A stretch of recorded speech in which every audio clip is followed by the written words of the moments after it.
नमस्कार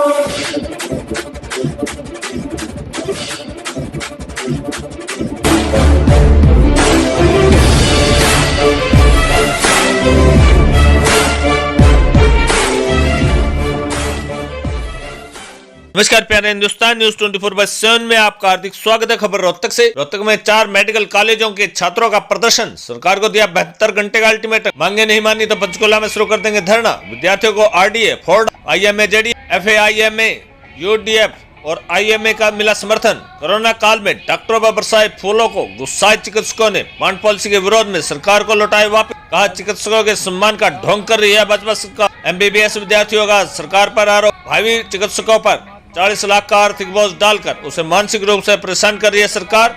मुख्यमंत्री के बयान चिकित्सक मेवा खाते हैं सेवा नहीं करते के बयान से रेजिडेंट डॉक्टर एसोसिएशन व आंदोलन पीजीआई डॉक्टर बेहद खफा। जोरदार पलटवार करते हुए कहा सिर्फ और सिर्फ सेवा ही करते हैं चिकित्सक। आईएमए हरियाणा के पूर्व जनरल सेक्रेटरी सुनील मंजाल व रोहतक के प्रधान पवनजीत ने कहा सरकार ने जल्द से जल्द बॉन्ड पॉलिसी वापस नहीं ली तो आईएमए भी छात्रों के साथ करेगा प्रदर्शन। रोहतक में एमबीबीएस में प्रवेश के लिए बॉन्ड पॉलिसी लागू करने का पिछले 15 दिनों से विरोध धरना जारी है।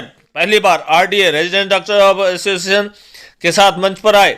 इधर आंदोलन विद्यार्थियों को आरडीए के अलावा फोर्डा, आईएमए, जेडीएन, एफएआईएमए, यूडीएफ व आईएमए ने भी अपना समर्थन देने का ऐलान किया। इसके अलावा मंगलवार को धरने में पीजीआई के अलावा करनाल के कल्पना चावला मेडिकल कॉलेज, नूह के Shaheed Hasan Khan medical college, BPS Khanpur Kalan medical college के विद्यार्थी शामिल हुए।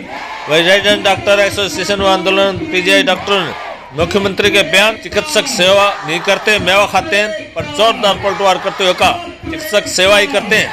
इसके विरोध में आज चिकित्सकों ने बॉन्ड पॉलिसी के विरोध में भी सरकार को वे फूल वापस कर दिए जो सरकार ने कोरोना काल में डॉक्टरों पर बरसाए थे। साथ ही कहा कि एक तरफ सरकार चिकित्सकों के सम्मान का ढोंग कर रही है, वहीं भावी चिकित्सकों पर 40 लाख का आर्थिक बोझ डालकर उनसे मानसिक रूप से परेशान कर रही है। इधर रोहतक पीजीआई में पिछले 15 दिनों से एमबीबीएस स्टूडेंट का धरना चल रहा है। इस धरने को मंगलवार को इंडियन मेडिकल एसोसिएशन के पदाधिकारी पहुंचे। आईएमए हरियाणा के पूर्व जनरल सेक्रेटरी सुनील मंजाल व रोहतक के प्रधान पवनजीत ने सभी स्टूडेंट को समर्थन दिया और कहा कि सरकार जल्द से जल्द बॉन्ड पॉलिसी वापस ले। अगर ऐसे नहीं किया जाता है आईएमए भी छात्रों के साथ प्रदर्शन करेगी। वहीं एमबीबीएस विद्यार्थियों ने सरकार को आर पार की लड़ाई की लड़ने की चेतावनी देते हुए 72 घंटे का अल्टीमेटम दिया है। यही नहीं विद्यार्थियों की मांगे नहीं मानी तो पंचकुला मुख्यालय पर जाकर धरना शुरू कर देंगे। साथ ही रेजिडेंट डॉक्टरों ने सरकार को 3 दिन का समय देते हुए अनिश्चितकालीन हड़ताल की चेतावनी देते हुए कहा कि सरकार बाद में हमें दोष न दे, इसलिए पहले सरकार को आगाह किया जाए। मंगलवार को पीजीआई में जुटे 4 मेडिकल कॉलेज के छात्रों ने बॉन्ड पॉलिसी का विरोध करते हुए इसे वापस लेने की अपील की। उन्होंने कहा सरकार न तो बेहतर चिकित्सा सेवा के पक्ष में है न आम जनता के, इसलिए पूंजीपति वर्ग के हित में बॉन्ड पॉलिसी लागू कर। आरडीए के अध्यक्ष अंकित गुलिया ने कहा संगठन एमबीबीएस विद्यार्थियों के साथ है। विद्यार्थियों ने अपने स्तर पर सरकार से बातचीत का हर संभव प्रयास किया है। चंडीगढ़ जाकर भी स्वास्थ्य मंत्री से न्याय की गुहार लगाई। संस्थान में आए मुख्यमंत्री से भी बातचीत कर समाधान का प्रयास किया पर उनकी एक नहीं सुनी गई। ये हाल रहा तो चीतों की तरह देश में डॉक्टर भी इम्पोर्ट करने पड़ेंगे। एमबीबीएस विद्यार्थियों को पढ़ाई के बाद नौकरी की जरूरत है। वे सरकारी अस्पतालों और संस्थाओं में काम करने को तैयार है। सरकार नौकरी देने की स्पष्ट करे, ऐसा नहीं कर पा रहे हैं तो बॉन्ड पॉलिसी वापस ले। आंदोलन छात्रों ने कहा सरकार 40 लाख की बॉन्ड पॉलिसी लेकर आई है जो विद्यार्थियों को पढ़ाई पूरी होने से पहले ही कर्जवान बना देगी। अगर कोई विद्यार्थी बैंक के माध्यम से बॉन्ड पॉलिसी लेकर पढ़ता है तो उसकी पढ़ाई पूरी होने के बाद उसे 60,000 रुपये प्रति माह की किस्त भरनी होगी। ऐसे में बॉन्ड पॉलिसी किस्त भरेंगे या नौकरी? अब तक से वैशाली सैनी की रिपोर्ट। पॉलिसी सरकार ने नहीं बनाई है। सरकार का काम होता है कोई भी पॉलिसी इम्प्लीमेंट करना। पॉलिसी जो बनाई है हमारे रिस्पेक्टिव डीएमईआर, एसीएस, यहाँ पर बैठकर आज हम एक रिटन क्लैरिफिकेशन विया VC ma'am DMER Panchkula office में पहुंचाएंगे और उनसे यही हमारी हाथ जोड़कर रिक्वेस्ट है कि जो आपने ये 4 लाइनों की बॉन्ड पॉलिसी बनाकर बच्चों के सामने रख दी उस पे क्लैरिफिकेशन दे और रिटर्न में 72 घंटों का समय दे रहे हैं हम। आज तो हम अपने घर में बैठ के जवाब मांग रहे हैं और अगर जवाब नहीं होता है और तो उसके लिए हमें अगर पंचकुला जाना पड़ा तो हम पंचकुला भी जाएंगे। मैं ये कहना चाहूंगा कि माननीय मुख्यमंत्री श्री मनोहर लाल खट्टर ने जो ये छात्र विरोधी नीति हम पर डालने का काम किया है इसका अंजाम अच्छा बिल्कुल नहीं होगा। ये हम अगर वो हमसे सेवा का भाव अगर एक्सपेक्ट करते हैं तो हम भी एक्सपेक्ट करेंगे कि पॉलिसी हमारे हिसाब से बढ़ाई जाए। इसका मतलब ये नहीं है कि 40 लाख रुपए हम पे थोप दिए, वो पॉलिसी नहीं है। हम पे एक तरीके से एक वो कहते हैं कि लोन थोपने का काम किया, इसको हम सारी उम्र ढोते रहेंगे। एक बात मैं कहना चाहूँगा, यहाँ पर सिर्फ पीजीआई या सिर्फ पीजीआई के छात्र नहीं है, यहाँ पर हरियाणा के कोने कोने से आए हुए छात्र हैं। और वही वाली बात है कि जब राम अयोध्या से नहीं निकलते ना तो सिर्फ राजा कहलाते हैं। उन्होंने त्याग किया था, वो भगवान बने, तो हम त्याग करने के लिए निकल चुके हैं यहाँ से। पर इन्होंने फूल बरसाए थे, और आज जब हम सरकार की जरूरत है और ये हमारी आवाज भी नहीं सुन रही, तो आपकी माला शांतिपूर्वक तरीके से आप ही रखें। आज परेशान है, इनके बच्चे आज परेशान हैं, तो ये हमको कह रहे हैं कि डॉक्टर मेवा खाते हैं। ठीक है, किसी डॉक्टर ने आपने सुना है भ्रष्टाचार करके इतने करोड़ का भ्रष्टाचार कर दिया? नहीं। नीरव मोदी 9,000 करोड़ रुपए लेके भाग गया, विजय माल्या 11,000 करोड़ रुपए लेके भाग गया। उस पे ये इनकी हिम्मत नहीं है बाहर से उठा के ले आए। लेकिन कल करनाल में शांति मार्च निकल रहा था, बोले कि उग्र प्रदर्शन हो रहा है। मैं सरकार से 5 FIR लगाई गई है। अरे गुंडे हैं हम, गुंडा बनना था तो क्यों हमने सफेद कोट पहना? बदमाश है हम। अरे समाज, सभ्य समाज ने हमें कितनी जिम्मेवारी दी है, क्या हम इसमें उग्र प्रदर्शन करेंगे? उनका उग्र का मतलब क्या है, स्पष्ट करें। गार्ड बोल देते हैं यहाँ कॉन्वोकेशन थी, गाड़ियों के शीशे खुद फोड़ के FIR में पुलिस ने लिख दिया कि बच्चों ने उग्र प्रदर्शन किया, हाथापाई की और शीशे फोड़े। अरे अगर शीशे फोड़ने का काम करना था तो हम क्यों ही दिन रात पढ़ते? क्यों पढ़ते हम दिन रात? आप ही सोच लो, क्यों पढ़ते दिन रात, क्यों मेहनत करते हम? सरकार ने जो है ना खून चूसने का काम कर रही है, और हमें दुख है कि एक ऐसी सरकार, निर्दयी सरकार, गूंगी और बहरी सरकार बैठी है जो बात नहीं सुन रही। पहले कृषि का प्राइवेटाइजेशन करने की कोशिश की, जिसकी वजह से किसान आंदोलन हुआ। 1.5 साल तक किसान बैठे रहे। हम भी उन्हीं किसानों के बच्चे हैं। उसके बाद हमारी सेना को तोड़ने की कोशिश की गई, अग्निवीर जैसी पॉलिसी ले आए। उसके बाद हमने गवर्नमेंट स्कूल्स में भी ऐसी बात सुनी कि गवर्नमेंट स्कूल्स में टीचर नहीं पढ़ाते, उनका प्राइवेटाइजेशन करने की कोशिश हुई। और उसके बाद अब डॉक्टर्स का भी प्राइवेटाइजेशन करने की पूरी सरकार की मंशा है। मैं आप सबको बताना चाहती हूँ, हमारे देश में कहते हैं ना कि अपने से पहले जो अपने बच्चे के बारे में सोचे वो होती है एक माँ, लेकिन अपने से पहले जो दूसरे के बच्चे के बारे में सोच सकता है वो होता है एक डॉक्टर। प्लीज आप डॉक्टर्स को बख्श दीजिए। हम कभी मेवा नहीं खाना चाहते थे, ना कभी डॉक्टर्स ने मेवा खाया है। डॉक्टर्स ने हमेशा अपनी सेवा दी थी, अपनी सेवा दे रहे हैं और हमेशा अपनी सेवा देंगे। हम आम किसानों के बच्चे हैं। आपको पता है MBBS की पढ़ाई करने में भी कितना खर्चा होता है? 2-2, 2,500 हजार की किताबें आती हैं। अगर मेरे पापा मेरे लिए उतना अफोर्ड कर पा रहे हैं, मेरे लिए बहुत बड़ी बात है। मैं कहाँ से लाऊंगी 40 लाख? आपके बच्चे कहाँ से लाएंगे 40 लाख? हम अकेले इस लड़ाई को कब तक लड़ेंगे? हम अकेले इस सरकार से कब तक लड़ते रहेंगे? हमें आपका साथ चाहिए। हम आप ही के बच्चे हैं, हम उन्हीं किसानों के बच्चे हैं जो 1.5 साल तक वहां बॉर्डर पर बैठे रहे थे। हमें आपका साथ चाहिए, please help us. 4 medical colleges के छात्र यहाँ पर आज उपस्थित हुए हैं। प्रदेश सरकार ने विद्यार्थियों के भारी भरकम विरोध के बाद में 12 तारीख को एक गैजेट नोटिफिकेशन निकाला था। उस गैजेट नोटिफिकेशन के अंदर सिर्फ और सिर्फ 4 लाइनों के अंदर उन्होंने पूरी की पूरी बॉन्ड पॉलिसी को समाहित कर दिया। इसके अंदर सिर्फ 4 पॉइंट्स लिखे गए हैं। मैं पूछता हूँ कौन सी पॉलिसी 4 पॉइंट्स में समझ में आती है? इस पॉलिसी के अंदर हम लोगों को कुछ बहुत सीरियस लूप होल्स और ब्लाइंड स्पॉट्स मिले हैं। उन सब में से सबसे पहली बात, इस पॉलिसी के जो ये गैजेट नोटिफिकेशन 12 तारीख को आया है, इसमें ये लिखा गया है said loan या bond shall be implemented at the end of MBBS course if the candidate does not opt to serve in government of Haryana upon selection। इस क्लोज के संबंध में हमारा पहला सवाल ये है कि आपकी गवर्नमेंट जॉब के लिए सिलेक्शन की क्या क्राइटेरिया रहेगी। दूसरा सवाल, जिस बच्चे का सिलेक्शन ही नहीं हो पाएगा उसके क्या उस पर वो बॉन्ड इंप्लीमेंटेड रहेगा या नहीं रहेगा? ये 2 सवाल हो गए। इसके अलावा इस नोटिफिकेशन के अंदर एक बात ये लिखी गई है कि जब the moratorium shall be extended in case of candidates who wish to pursue post graduation. मतलब उन्होंने कह दिया कि आप पीजी कर सकते हो, लेकिन आप कितने समय तक उस मोरेटोरियम को एक्सटेंड करेंगे? क्योंकि पहले अटेम्प्ट में पीजी में एडमिशन नहीं होता है, लोग ड्रॉप भी लेते हैं। 1 साल का भी ड्रॉप लेना पड़ता है, 2 साल का भी ड्रॉप लेना पड़ता है, कुछ घरेलू मजबूरियां भी होती है। पीजी कोर्स में एडमिशन के बाद में उस स्टूडेंट के ऊपर क्या पीजी की बॉन्ड पॉलिसी लगेगी या यूजी की बॉन्ड पॉलिसी लगेगी या दोनों लगेगी? इसके अलावा अगर ग्रेजुएट को पीजी सीट फर्स्ट अटेम्प्ट में नहीं मिल पाती तो आप कितने समय तक मोरेटोरियम एक्सटेंड करेंगे? और सबसे महत्वपूर्ण सवाल, जरूरी नहीं है सभी लोग हरियाणा प्रदेश के अंदर ही पीजी करते हैं। बहुत सारे स्टूडेंट्स को दूसरे स्टेट्स के अंदर पीजी सीट मिलती है। मान ली हरियाणा के एमबीबीएस ग्रेजुएट को राजस्थान में एमडी की सीट मिल जाती है, या फिर सेंट्रल इंस्टीट्यूट जैसे एम्स या फिर जिपमर में पीजी की सीट मिल जाती है। तो ऐसे स्टूडेंट्स के ऊपर क्या रहेगा? किसी भी बिंदु के ऊपर कोई भी क्लैरिफिकेशन नहीं है। सिर्फ और सिर्फ 4 लाइनों के अंदर इन्होंने अपनी पूरी बात कह के पल्ला झाड़ दिया। अगर स्टूडेंट आर्म फोर्सेस में जाता है एमबीबीएस ग्रेजुएशन के बाद में, अगर उसको यूपीएससी करनी है, अगर उसको स्टेट सिविल सर्विसेज करनी है, और इवन अगर उसको foreign medical examinations USMLE PLAB देना है, ऐसी स्थिति में उस बच्चे के साथ क्या होगा? किसी भी बिंदु पर कोई क्लैरिफिकेशन नहीं है। जिन बच्चों का सिलेक्शन नहीं होगा जॉब के लिए, उनके बारे में तो कुछ पता ही नहीं है कि उनके साथ क्या होगा, क्या उनके ऊपर लोन या बॉन्ड इंप्लीमेंट होगा या नहीं होगा।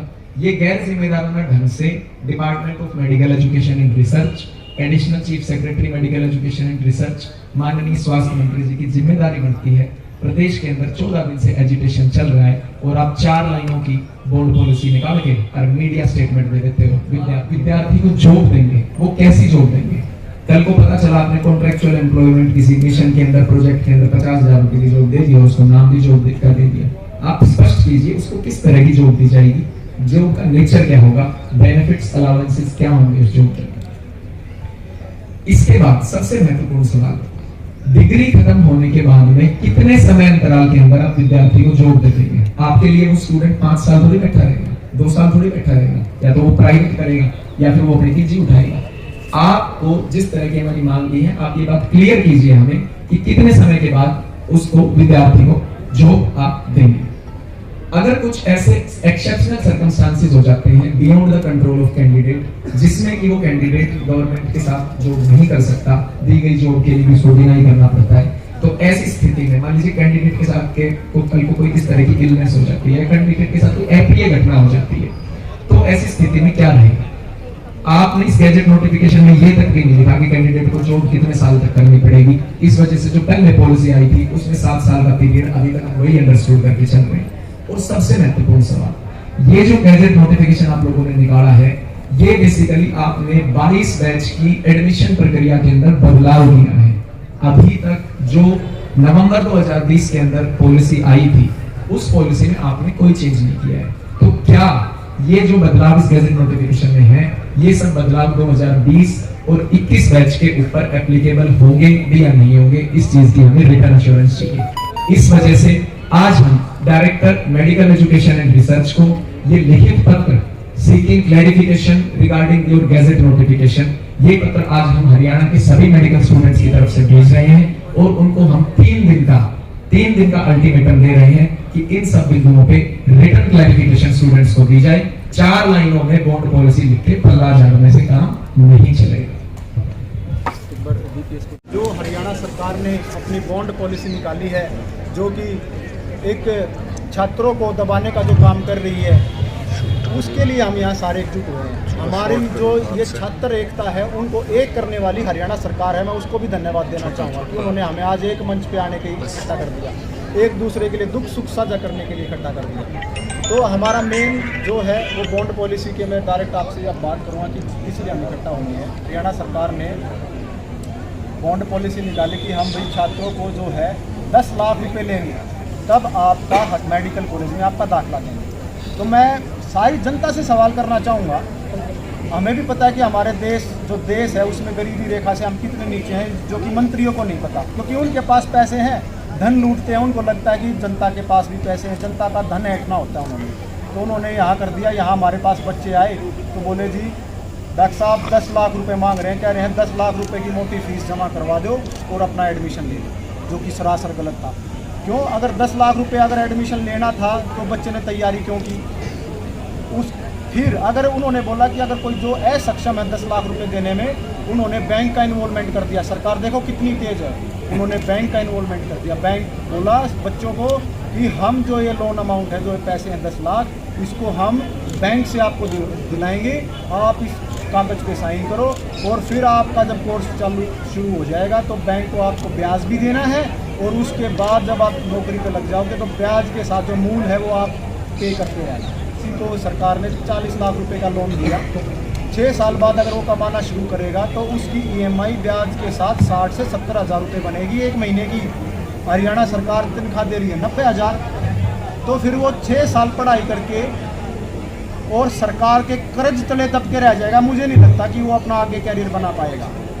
तो सरकार ने एक मानसिक दबाव भी छात्र के ऊपर बनाया है। उसके बाद सरकार बोली कि हम आपसे 7 साल काम लेंगे। हम तैयार हैं कि हम सरकारी सेवा देंगे। जो भी हमारे माता पिता बुजुर्ग जो दूर दराज इलाके में बैठे हैं उनकी हम सेवा देने के लिए तैयार हैं। लेकिन जो बॉन्ड पीरियड की जो स्टेज होती है आप शायद समझ पाओगे, क्योंकि MBBS में भी बॉन्ड है, जब हम MD करते हैं उसमें भी बॉन्ड है, DM में भी बॉन्ड है। तो अगर MBBS का बॉन्ड 7 साल का होगा, इन्होंने एक टेंटेटिव रखा है कि हम PG का भी बॉन्ड रखेंगे, DM का भी बॉन्ड रखेंगे, तो उसकी तो सारी ज़िंदगी बॉन्ड करने में चली जाएगी। वो आगे अपनी पढ़ाई कर ही नहीं पाएगा। किसी को IAS ऑफिसर में जाना है, किसी को किसी और सिविल सर्विसेज में जाना है, किसी के बाहर के सपने हैं, अपने अपने स्टूडेंट्स के हिसाब से है, तो वो कैसे कर पाएगा। सरकार ने इसको स्टूडेंट्स को बांध के रख दिया। जैसे और जो कॉलेजेस हैं, जैसे आप दूसरे राज्यों की बात करें तो दिल्ली में कोई बॉन्ड नहीं है। छात्र अपनी आओ, पढ़ाई पूरी करके जाओ, अपनी सेवाएं दो। अगर कहीं बॉन्ड है तो वो 1 से 2 साल का है। तो सरकार इसको एक ऐसी बॉन्ड पॉलिसी बनाए जिसको हम अपना अच्छे तरीके से एक सद्भावना से और जो है हम समाज की सेवा कर सकें, जिसमें कि हमें कोई परेशानी नहीं है। लेकिन जो बॉन्ड की अवधि है वो सरासर गलत है, क्योंकि अगर किसी पे PG का जो हम MD करते हैं अगर उस पर भी बॉन्ड लगता तो सरकार बोलेगी इसका भी 10 साल का बॉन्ड करो। DM पे भी कहीं राजस्थान में 5 साल का बॉन्ड है, आसाम में 10 साल का बॉन्ड है, तो ये इम्पॉसिबल है स्टूडेंट के लिए। अब आके समाज में जहर घोलने का काम करते हैं। इधर आए कॉन्वोकेशन में और बोले कि डॉक्टर तो सेवा नहीं मेवा करते हैं। आपने भी कोरोना काल में देखा होगा, क्योंकि कोरोना तो डॉक्टर को भी हो सकता है, डॉक्टर का कोई लोहे का तो शरीर नहीं है कि भी कोरोना इसके अंदर नहीं जा सकता। भाई हम भी आपकी तरह हैं, हम भी आम इंसान हैं। एक हमने सेवा नहीं मेवा करते हैं। तो आपको सबको पता है कितनी भ्रष्टाचारी सरकार आई है, जो कि इस देश का खजाना सारा लूट लिया इन्होंने। खुद भ्रष्टाचार करते हैं, खुद मेवा खाते हैं, बदनाम दूसरों को करते हैं। तो CM साहब को इतना ज्ञान होना चाहिए कि वो हरियाणा के CM हैं, हमारा प्रतिनिधित्व करते हैं। जो भी उनको एक बात बोलनी है वो बात बहुत समझदारी के साथ बोलनी है। फिर उसके बाद वो बाबा मस्तनाथ यूनिवर्सिटी में आए कॉन्वोकेशन में, वहाँ पर भी सेकंड कॉन्वोकेशन थी।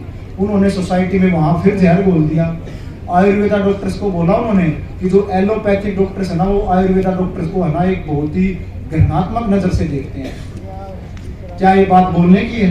कभी आपने कभी सुना है कि एलोपैथिक डॉक्टर्स ने दूसरे डॉक्टर्स को या कोई दूसरा स्थान दिया है? वो भी हमारे समाज के डॉक्टर्स हैं, उनकी भी अपनी एक विद्या पद्धति है जिसका भी हम आज भी मान सम्मान करते हैं और मान सम्मान करेंगे। हम सभी चिकित्सकों का, चाहे वो BMS है या MBBS है, चाहे BHMS है, चाहे यूनानी है, हम सभी चिकित्सकों का हम मान सम्मान करते आए हैं और करते रहेंगे। लेकिन ये सरकार जो समाज में हमारे बीच में जो जहर घोलने का कोशिश कर रही है, इसको हम सफल नहीं होने देंगे। खट्टर साहब ने शायद स्पीच तैयार किया होगा, पूछा होगा कि अपने सेक्रेटरी साहब से क्या बोलूं, तो वो हिपोक्रेटिक ओथ के बारे में कुछ बोलने आए थे। हिपोक्रेट को बोलना आया नहीं, हिपोक्रेसी नाम दे के चले गए। ठीक है, अगर ये संसार अगर उस वीडियो को देख लेना तो खट्टर साहब पे ऐसा केस लग सकता है कि सारा मेडिकल फैकल्टी पूरे ऑल ओवर वर्ल्ड खट्टर के खिलाफ हो सकता है। वो सरकार का जो दमनकारी नीतियों के खिलाफ है ना, बिल्कुल डट कर सामना कर रहा है। और आप लोगों को भी गर्व होना चाहिए कि जो डॉक्टर्स हैं, हमारा पढ़ा लिखा समाज है, वो इस चीज़ को, इस सरकार की दुर्नीति को किस प्रकार से हम इसको सफल नहीं होने देंगे। अगर मैं ये कहना चाहूँगा कि खट्टर साहब को एक संदेश दूंगा कि जो हरियाणा और ये जो देश चलता है ना, ये सरकार नहीं चलाती, ये हम और आप लोग चलाते हैं। इसके लिए हम, क्योंकि मरीज हैं, डॉक्टर्स देख रहे हैं, लड़ाई झगड़ा हो रहा है, पुलिस देख रही है, किसान अपना खेती कर रहे हैं, मंडी में जा रहे हैं, देश को हम चला रहे हैं। ये सरकारें जो है ना, सरकारें नहीं चला रही है, तो सिर्फ हमारे एक प्रतिनिधि हैं कि भाई हमारा दुख सुख सुने। हमें दुख देने के लिए इनको कुर्सी पे नहीं बैठाया है, लेकिन हो गया है आज उल्टा। हमें सिर्फ दुख देने का ये सरकारें काम कर रही हैं। मैं ये कहना चाहूंगा, अगर सरकार 2 या 3 दिन में हमारी मांगे नहीं मानती है, इन जो बिंदुओं पे जो हमने खुल के आपसे चर्चा की है, तो कठोर से कठोर कदम उठाने पड़ेंगे हमें। और ये कदम उठाने के लिए सरकार हमें मजबूर करेगी। हम अपनी मर्जी से नहीं उठा रहे ये कदम, हम अपनी सेवा जारी रखना चाहते हैं। मरीजों का नुकसान नहीं करना चाहते, मरीजों की सेवा करना चाहते हैं, समाज का दुख बांटना चाहते हैं, क्योंकि अस्पताल में इतना दुख आता है उसको हम सारा सह के और फिर भी मरीज के परिवार को बोलते हैं कोई नहीं बहन जी भाई जी आपका मरीज ठीक हो जाएगा, अच्छी से अच्छी दवाइयां दे रहे हैं। हम इतने दुख को लेके आगे चलते हैं। तो सरकार को हम फिर से एक चेतावनी मानना सरकार कि हमें मजबूर ना करें कि हम कोई कठोर कदम उठाएं और फिर कल को सरकार बोल देगी कि डॉक्टर्स जो हैं समाज की सेवा नहीं कर रहे। हम समाज की सेवा कर रहे हैं, करते आए हैं और करते आएंगे। ये हमारा एक दायित्व है, ये हमारा एक अधिकार है कि हम जनता की सेवा करें।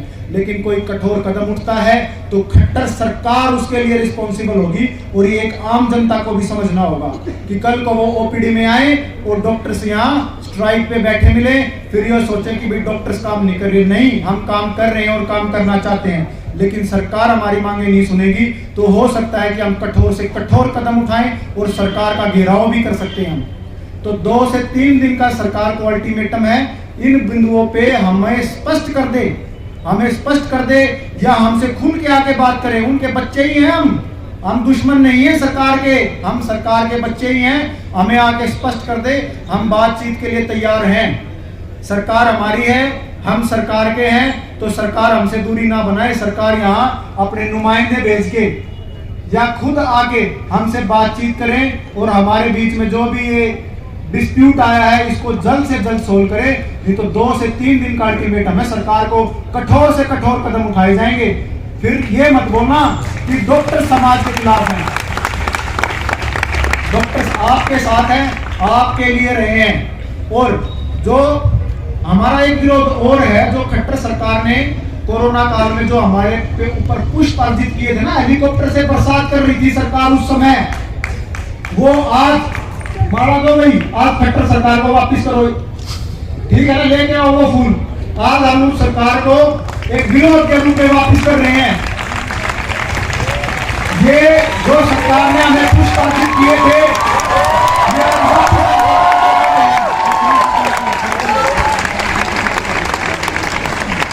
ये जो जब कोरोना काल में डॉक्टर्स की जरूरत थी, आके समाज में जहर घोलने का काम करते हैं। इधर आए कन्वोकेशन में और बोले कि डॉक्टर तो सेवा नहीं मेवा करते हैं। आपने भी कोरोना काल में देखा होगा, क्योंकि कोरोना तो डॉक्टर को भी हो सकता है, डॉक्टर का कोई लोहे का तो शरीर नहीं है कि भी कोरोना इसके अंदर नहीं जा सकता भाई, हम भी आपकी तरह ही हैं, हम भी आम इंसान हैं। एक हमने पढ़ाई करके आप लोगों के एक आशीर्वाद से विद्या हासिल की है, जो कि हम आप लोगों की सेवा कर रहे हैं। तो उन्होंने बोला कि डॉक्टर तो सेवा नहीं मेवा खाते हैं। तो आपको सबको पता है कितनी भ्रष्टाचारी सरकार आई है, जो कि इस देश का खजाना सारा लूट लिया इन्होंने। खुद भ्रष्टाचार करते हैं, खुद मेवा खाते हैं, बदनाम दूसरों को करते हैं। तो सीएम साहब को इतना ज्ञान होना चाहिए कि वो हरियाणा के सीएम हैं, हमारा प्रतिनिधित्व करते हैं। जो भी उनको एक बात बोलनी है वो बात बहुत समझदारी के साथ बोलनी है। फिर उसके बाद वो बाबा मस्तनाथ यूनिवर्सिटी में आए कॉन्वोकेशन में, वहां पर भी सेकंड कॉन्वोकेशन थी। उन्होंने सोसाइटी में वहां फिर जहर बोल दिया। आयुर्वेदा डॉक्टर्स को बोला उन्होंने कि जो एलोपैथिक डॉक्टर्स है ना, वो आयुर्वेदा डॉक्टर्स को है ना एक बहुत ही घृणात्मक नजर से देखते हैं। क्या ये बात बोलने की है? कभी आपने कभी सुना है कि एलोपैथिक डॉक्टर्स ने दूसरे डॉक्टर्स को या कोई दूसरा स्थान दिया? वो भी हमारे समाज के डॉक्टर्स हैं, उनकी भी अपनी एक विद्या पद्धति है जिसका भी हम आज भी मान सम्मान करते हैं और मान सम्मान करेंगे। हम सभी चिकित्सकों का, चाहे वो BMS है या MBBS है, चाहे BHMS है, चाहे यूनानी है, हम सभी चिकित्सकों का हम मान सम्मान करते आए हैं और करते रहेंगे। लेकिन ये सरकार जो समाज में हमारे बीच में जो जहर घोलने का कोशिश कर रही है, इसको हम सफल नहीं होने देंगे। खट्टर साहब ने शायद स्पीच तैयार किया होगा, पूछा होगा कि अपने सेक्रेटरी साहब से क्या बोलूं, तो वो हिपोक्रेटिक ओथ के बारे में कुछ बोलने आए थे। हिपोक्रेट तो बोलना आया नहीं, हिपोक्रेसी नाम दे के चले गए। ठीक है, अगर ये संसार अगर उस वीडियो को देख लेना तो खट्टर साहब पे ऐसा केस लग सकता है कि सारा मेडिकल फैकल्टी पूरे ऑल ओवर वर्ल्ड खट्टर के खिलाफ हो सकती है। ये आप लोगों को भी जागरूक होना है। जो भी आज हमें देख रहे हैं, आप लोग भी आए हैं ना, तो जागरूक रहो। मीडिया का बहुत रोल है हमारी बात पहुंचाने में, क्योंकि मैं तो एक रेजिडेंट डॉक्टर एसोसिएशन का छात्र हूं, तो मैं चाहूंगा कि जितने भी यहाँ मंच पे लोग बैठे हैं सबको इक्वली मौका मिले, क्योंकि आप भी जानो कि सबका दर्द कितना है।